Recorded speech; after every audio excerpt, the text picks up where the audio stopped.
Hello बच्चों, केम छो मजामा। जय Shri Krishna. So today I am here with the new lecture of chapter number 1 electric charges and electric field. So हम जो पढ़ रहे थे वो थे गाउस की एप्लीकेशन। सो हमने टोटल 4 एप्लीकेशन लर्न करनी है। उसमें से फर्स्ट एप्लीकेशन हमने प्रीवियस लेक्चर में कंप्लीट कर ली, to obtain the electric field due to a long infinite linear charge density. अब जो सेकंड है वो आज हम पढ़ने जा रहे हैं, वो है to obtain the field due to infinite uniformly charge infinite plane sheet. Complete. जो आज हमें पढ़ना है गाउस की second application, that second application to obtain the field due to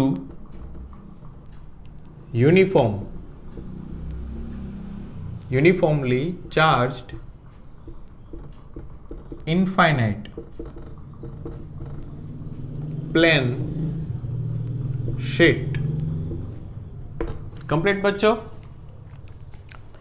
ये आगे जाके चैप्टर नंबर 2 में कैपेसिटर में हेल्पफुल होगी ये थियरी। ठीक है बच्चों, तो स्टार्ट करते हैं। Consider a small portion of infinitely uniformly charged infinitely plane sheet। Complete। The charge distribution on this plane sheet is uniform।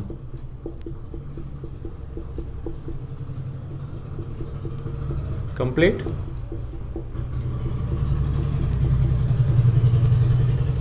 जैसे कि ये इनफाइनाइट और इस तरह भी इनफाइनाइट। इनफाइनाइट में से थोड़ा ही पोर्शन यहाँ पे दिखाया गया है। अब हमें फील्ड फाइंड करना है, तो फील्ड फाइंड करने के लिए इजीएस्ट वे क्या है? The helpful of Gauss law. Complete. तो गाउस लॉ की हेल्प से हम यहाँ पे फील्ड फाइंड करेंगे। अब फील्ड कहाँ पे फाइंड करना है वो हम देखेंगे। अगर मिड पॉइंट से x डिस्टेंस पे यहाँ पे कोई पॉइंट है, यहाँ हमें फील्ड फाइंड करना है। अभी प्लेन शीट है तो लीनियर चार्ज डेंसिटी तो आएगी नहीं, एरिया आएगा। तो हम क्या करेंगे? सरफेस चार्ज डेंसिटी की बात करेंगे, that is denoted by sigma, that is charge per unit area. Complete. अगर 1 मीटर स्क्वायर की बात की है तो सिग्मा होगा, 2 मीटर स्क्वायर की बात की होगी तो 2 सिग्मा होगा, 3 मीटर स्क्वायर की बात की होगी तो 3 सिग्मा होगा। नाउ अब गाउसियन लॉ अप्लाई करने के लिए गाउस की थियरी क्या कहती? आपको एक सिमेट्रिक शेप कंसीडर करना है। अगर यहाँ पे देखा जाए तो सिमेट्रिक शेप अगर मैं कंसीडर करूं तो वो होता है एक cylinder. So consider a cylinder. Complete. यहां से भी x डिस्टेंस पे हमें एक सिलेंडर कंसीडर करना है। ठीक है। Which area is a। अब पॉजिटिव चार्ज है तो इलेक्ट्रिक फील्ड लाइन कैसी होगी? रेडियली आउटवर्ड डायरेक्शन में। तो इसकी इलेक्ट्रिक फील्ड लाइन किस तरफ होगी? इस तरफ। अगर इस फिगर को साइड से देखा जाए तो ये इस तरह भी बन सकती है। अगर ये शीट में आपको बता दूं, यहाँ पे प्लस, तो इलेक्ट्रिक फील्ड कैसा होगा? रेडियली आउटवर्ड डायरेक्शन में।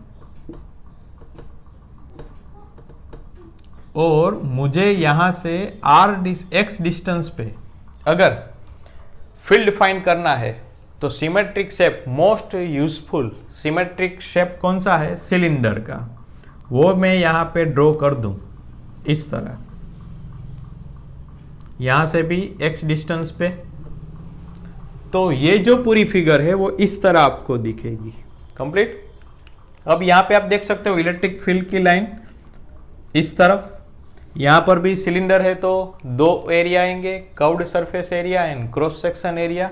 यहां पे एरिया 1, एरिया 2 और एरिया 3। 1 और 2 that is cross section area and 3 है वो कर्व्ड सरफेस एरिया। तो ये फिगर तो आपको सिर्फ समझने के लिए थी, हमें तो यही फिगर पे काम करना है। तो अगर यहां हमें टोटल फ्लक्स फाइंड करना है, क्योंकि फ्लक्स से ही हमें फील्ड फाइंड कर सकते हैं, तो यहां पे हम एरिया कंसीडर करेंगे। ये है 1, ये 2 और ये 3। 1 और 2 जैसे कि मैंने बताया क्रॉस सेक्शन एरिया, और 3 है कर्व्ड सरफेस एरिया। तो हम फाइंड करेंगे total flux, that is φ1, φ2 and φ3।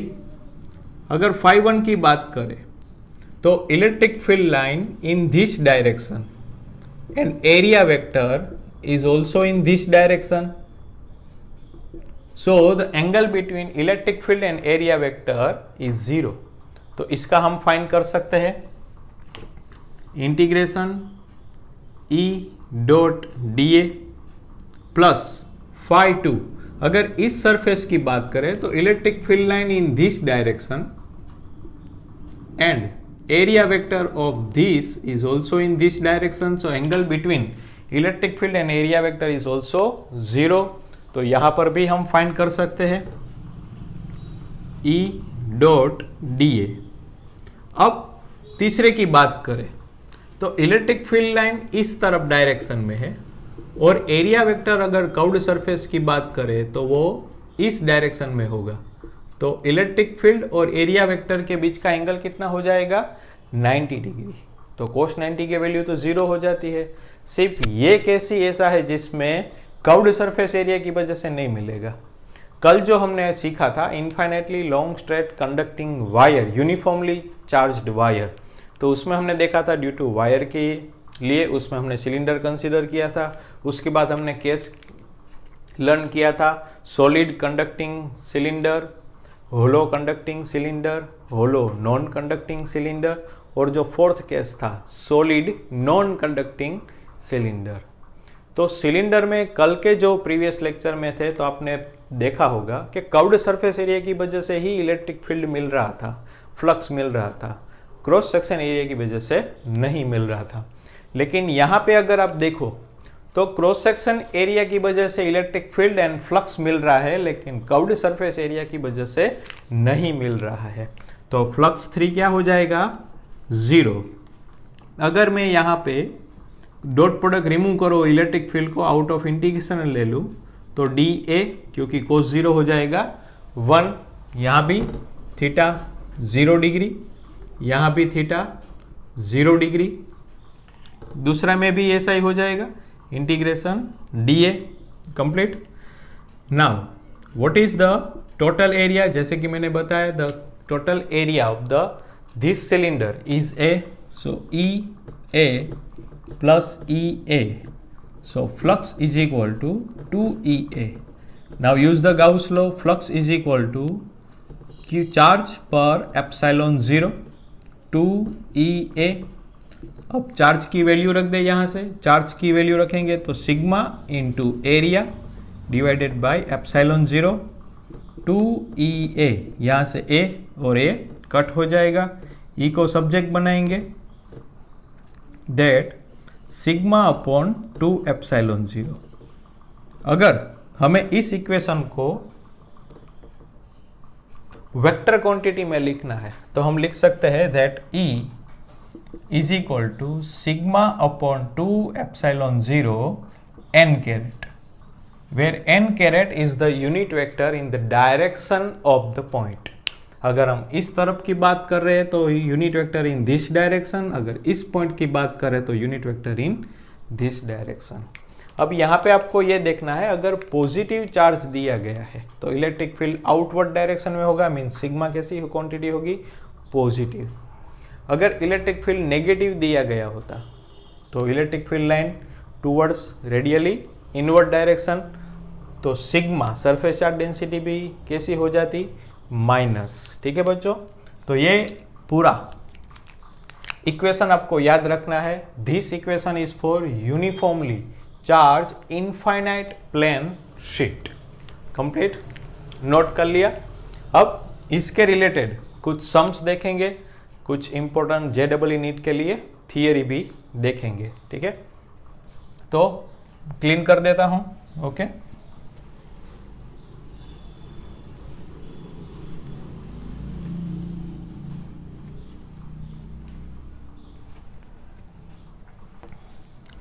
जैसे कि अगर मैं बात करूं कि 2 शीट ली जाए, दैट फर्स्ट शीट, उसमें यूनिफॉर्मली चार्ज डिस्ट्रीब्यूशन S1 और सरफेस चार्ज डेंसिटी सिग्मा 1। दूसरी शीट ली जाए, उस पे भी चार्ज का distribution uniformly sheet 2 and surface charge density sigma 2।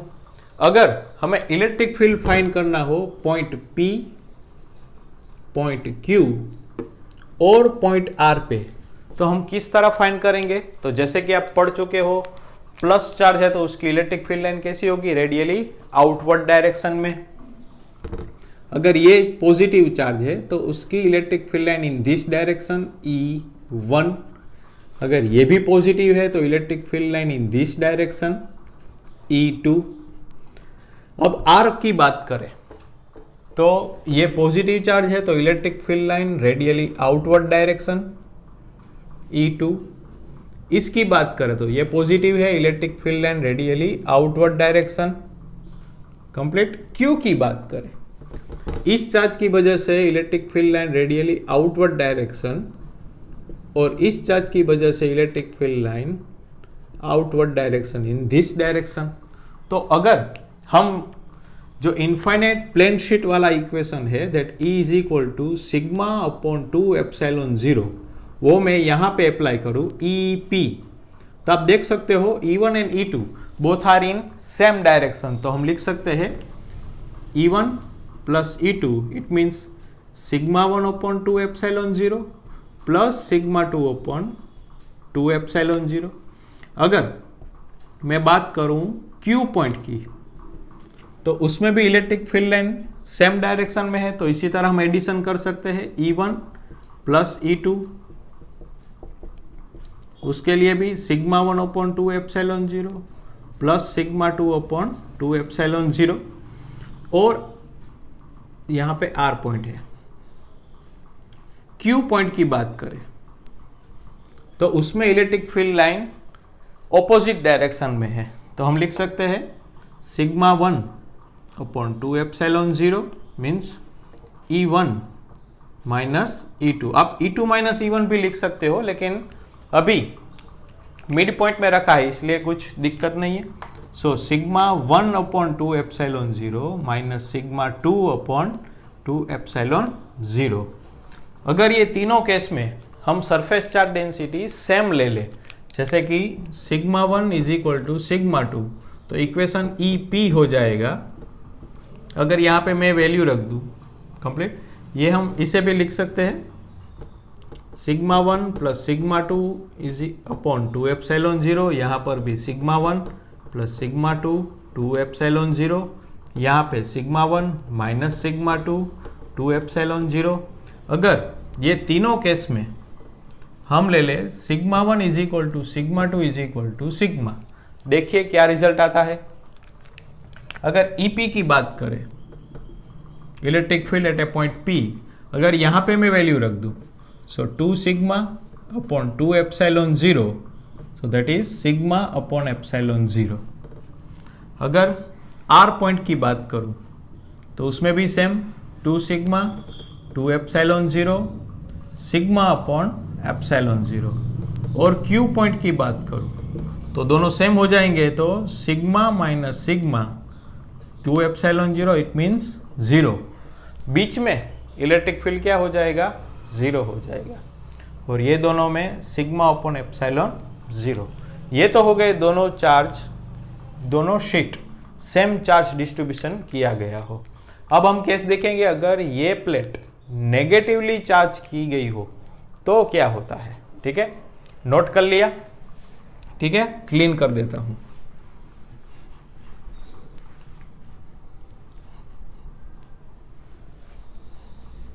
अगर दूसरी जो शीट है उसे हम नेगेटिवली चार्ज कर देते हैं, negative negative negative negative negative, और वापस फाइंड करेंगे P पॉइंट, Q पॉइंट और R पॉइंट पे।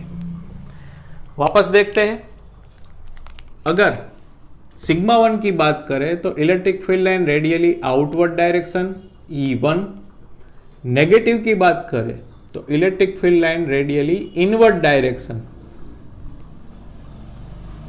R पॉइंट की बात करें, नेगेटिव चार्ज की वजह से electric field line radially inward direction. Positive charge की बात करें तो electric field line radially outward direction. अब Q पॉइंट की बात करते हैं। पॉजिटिव चार्ज की वजह से electric field line radially outward direction में, और नेगेटिव चार्ज की वजह से electric field line radially inward direction में। तो आप इस केस में देखिए, यहां पर म्यूचुअली ऑपोजिट डायरेक्शन में है, यहां पर भी ऑपोजिट डायरेक्शन में है, लेकिन यहां पे सेम डायरेक्शन में है। अगर P पॉइंट के लिए लिखना चाहिए तो हम लिख सकते हैं EP E1 plus E2।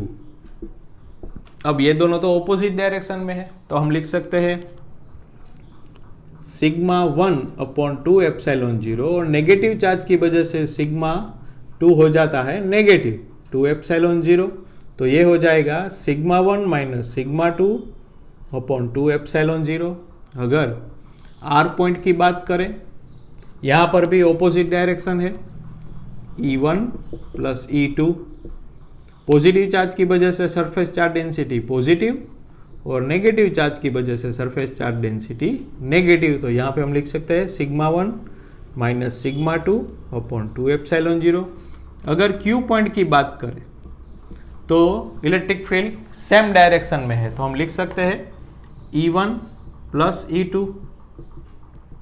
So sigma 1/2 epsilon 0 plus sigma 2/2 epsilon 0, दोनों सेम डायरेक्शन में, इसलिए हम एडिशन करेंगे। यहाँ पे सिग्मा 1 प्लस सिग्मा 2/2 एप्सिलॉन 0। अब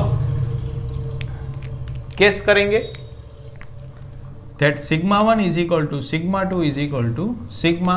सो P पॉइंट पे क्या हो जाएगा इलेक्ट्रिक फील्ड, यहाँ पे अगर वैल्यू रख दे तो सिग्मा माइनस सिग्मा/2 एप्सिलॉन 0, इट मीन्स 0। अगर R पॉइंट की बात करें, सेम सिग्मा माइनस सिग्मा/2 एप्सिलॉन 0 इज इक्वल टू 0। और Q पॉइंट की बात करें, सो सिग्मा प्लस सिग्मा/2 एप्सिलॉन 0 मीन्स 2 सिग्मा/2 एप्सिलॉन 0। यहाँ से 2 कट हो जाएगा, that EQ is equal to सिग्मा/2 एप्सिलॉन 0। इस थियरी का ये जो प्लस और माइनस है उसमें हम यूज करेंगे कैपेसिटर। ये थियरी आएगी चैप्टर नंबर 2 में। थोड़ा सा कॉन्सेप्ट में क्लियर करवा देता हूं। कैपेसिटर क्या है? That is the system of storage system of electric field is 2 plate, positive plate and negative plate, separated by a small distance d। जैसे कि यहाँ पर भी अगर मैं ये दोनों प्लेट को थोड़े से डिस्टेंस d में सेपरेट कर दूँ तो ये कैपेसिटर जैसा बन जाएगा। और कैपेसिटर का काम क्या है? वो इलेक्ट्रिक एनर्जी को स्टोरेज करता है। जैसे कि मैग्नेटिक एनर्जी को कौन स्टोरेज करेगा? इंडक्टर। वो 6 चैप्टर में हम पढ़ेंगे। ठीक है बच्चों, ये था पूरा केस। अगर दोनों प्लस चार्ज शीट हो तो यहाँ पे और यहाँ पे 0 नहीं होगा, लेकिन बीच में 0 हो जाता है। अगर एक पॉजिटिव एक नेगेटिव है तो बाहर की तरफ दोनों 0 हो जाएंगे, लेकिन मिड पॉइंट में 0 नहीं होगा। ऐसा ही एक सम है, वो हम देखते हैं। ठीक है, क्लियर कर देता हूं।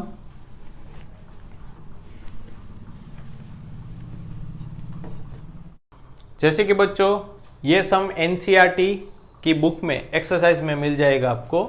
एडिशनल एक्सरसाइज के ऊपर का सम है, वहां पे आपको मिल जाएगा। The question is the 2 large thin metal plate are parallel and close to each other। जैसे कि उसने बताया उस तरफ हम प्लेट ड्रॉ कर देते हैं। ये फर्स्ट प्लेट, ये सेकंड प्लेट,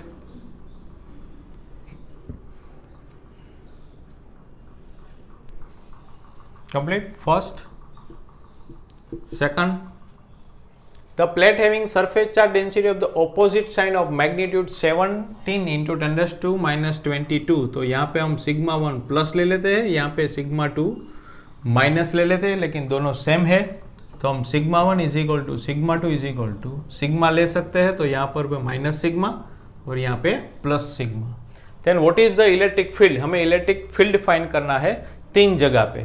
फर्स्ट है in the outer region of the first plate. अगर फर्स्ट प्लेट की बात करें और आउटर रीजन के बारे में बताया जाए तो मैंने कहा था एक पॉजिटिव प्लेट है और नेगेटिव प्लेट है। तो पॉजिटिव प्लेट की तरफ से electric field line radially outward direction में और नेगेटिव चार्ज की वजह से electric field line radially inward direction में, तो ये दोनों तो ऑपोजिट हो जाएंगे। सो फर्स्ट रीजन में क्या हो जाएगा 0, that in the outer reason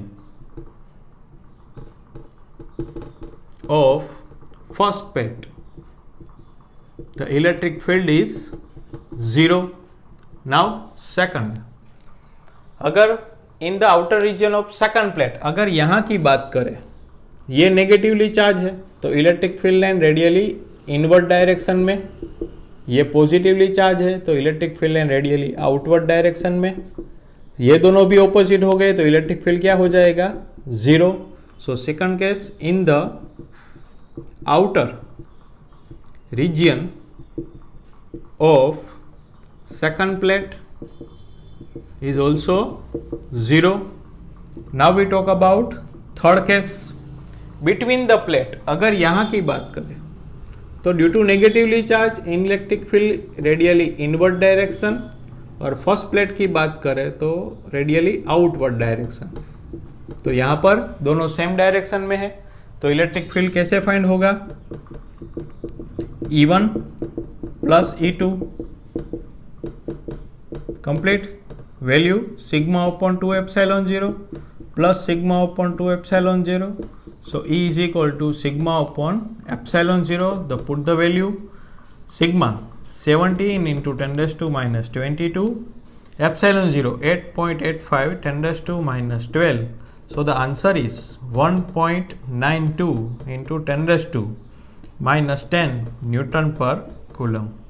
आप इस तरह से ये सम और ऐसे MCQ भी कैलकुलेट कर सकते हैं. दोनों पॉजिटिव चार्ज होती तो मिड पॉइंट में 0 होता, यहाँ और यहाँ पे कैलकुलेट करना पड़ता.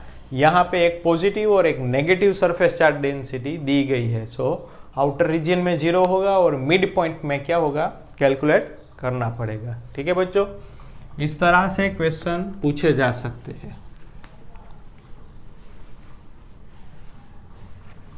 एक केस देखते हैं. अगर आपको एक नॉन कंडक्टिंग शीट दी जाए, नॉन कंडक्टिंग शीट दी जाए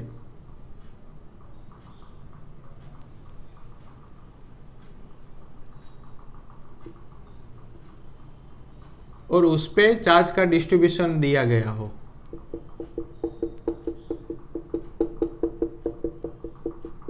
कंप्लीट. अब चार्ज का डिस्ट्रीब्यूशन किस तरफ है, पूरे वॉल्यूम में फैला हुआ है. तो हमें पूछा जा सकता है that electric field due to non conducting surface area at point P, that electric field हमें फाइंड करना है. और यहाँ पे डिस्टेंस दिया गया है D. The question is electric field due to non conducting surface area. तो यहाँ पे हम दो केस ले सकते हैं. फर्स्ट केस, अगर मैं यहाँ से बात करूँ, ये मिड पॉइंट है, यहाँ से x डिस्टेंस पे P पॉइंट ले लूँ, मीन्स इनसाइड और आउटसाइड. जैसे कि फर्स्ट केस में ले लूँ इनसाइड. इनसाइड के बारे में अगर बात करूँ तो अगर ये मैंने शीट ले ली,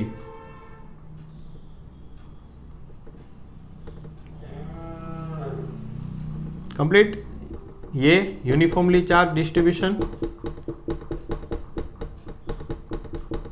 अब मिड पॉइंट से x डिस्टेंस पे अगर P पॉइंट ले लूँ तो यहाँ पे अगर मुझे फाइंड करना हो तो सिमेट्रिक गाउसियन सरफेस अगर कंसीडर करना हो तो वो एक ही है, सिलेंडर।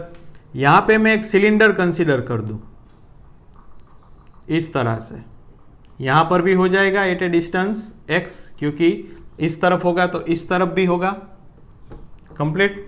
तो यहाँ पे हम इलेक्ट्रिक फील्ड फाइंड करेंगे with the help of Gauss law. So total flux φ1 φ2 φ3, और यहाँ पूरे वॉल्यूम में डिस्ट्रीब्यूट किया गया है, तो हम वॉल्यूम चार्ज डेंसिटी लेंगे, rho is equal to charge per volume. Now charge is Q, volume is equal to area into length. इस सिलेंडर का एरिया हम ले लेते हैं A, और लेंथ x और x, तो हम ले लेंगे A इंटू 2x।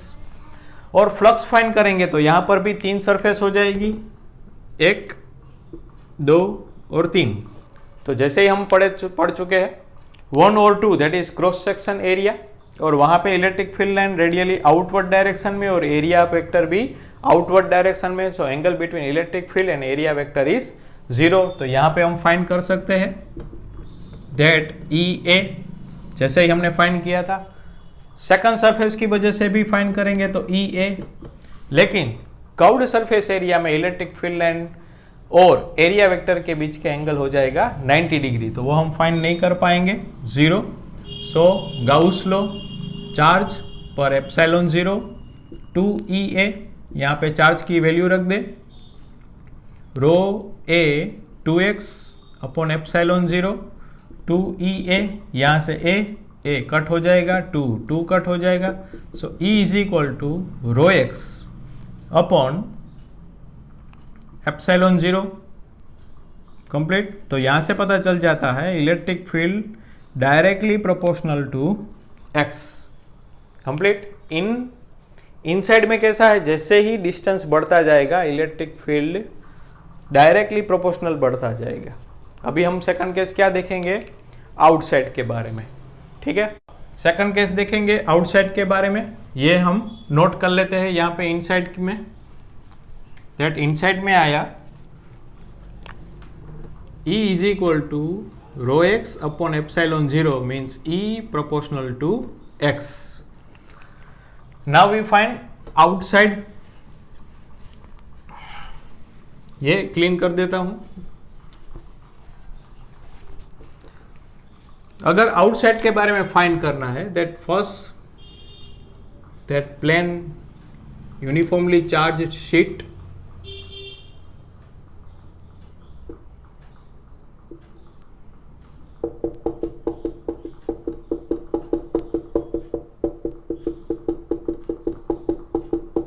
अब यहां पे डिस्टेंस D मिड पॉइंट से हम फाइंड करेंगे यहां x डिस्टेंस पे, और इस तरफ भी x डिस्टेंस पे, कंप्लीट। सिंपल सिमेट्रिक शेप कौन सा है, सिलेंडर।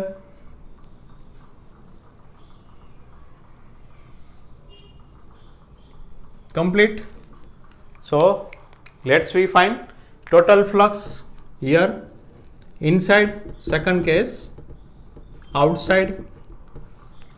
Total flux φ1 plus φ2 φ3। अब यहां पर भी सेम 1 2 और 3। फर्स्ट और सेकंड क्रॉस सेक्शन एरिया है, वहां पे इलेक्ट्रिक फील्ड और एरिया वेक्टर की डायरेक्शन सेम होगी। So angle between electric field and area vector is 0। तो वहां पे हम कैलकुलेट कर सकेंगे EA प्लस EA, लेकिन 3 पे कर्व्ड सरफेस एरिया पे इलेक्ट्रिक फील्ड और एरिया वेक्टर के बीच का एंगल कितना हो जाएगा, 90 डिग्री। तो वो हम कैलकुलेट नहीं करेंगे क्योंकि आंसर हो जाएगा 0। So flux is equal to 2EA। Now apply the Gauss law, Q upon epsilon 0 2EA। Now value of Q, volume charge density, rho into volume. अब वॉल्यूम क्या लेंगे, एरिया इनटू लेंथ। अब देखिए दो बच्चों, यहां पे 2x नहीं लेना है क्योंकि चार्ज का डिस्ट्रीब्यूशन तो यहां D तक ही किया गया है, यहां पर तो चार्ज का डिस्ट्रीब्यूशन है ही नहीं। तो हम क्या लेंथ लेंगे अभी, D। तो आंसर एरिया हो जाए, वॉल्यूम हो जाएगा area into length upon epsilon 0 2EA।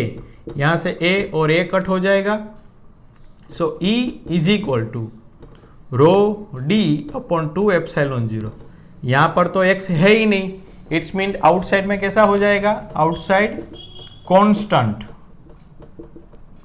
Complete. यहां पे x वेरिएबल है ही नहीं, rho volume charge density constant, d की बात करें that is constant, 2 epsilon 0 constant, यहां आउटसाइड पे कांस्टेंट हो जाता है। तो अगर इनसाइड और आउटसाइड का हमें ग्राफ ड्रॉ करना है तो हम इस तरफ कर सकते हैं, यहाँ पे डिस्टेंस x, यहाँ पे इलेक्ट्रिक फील्ड E। इनसाइड की बात करें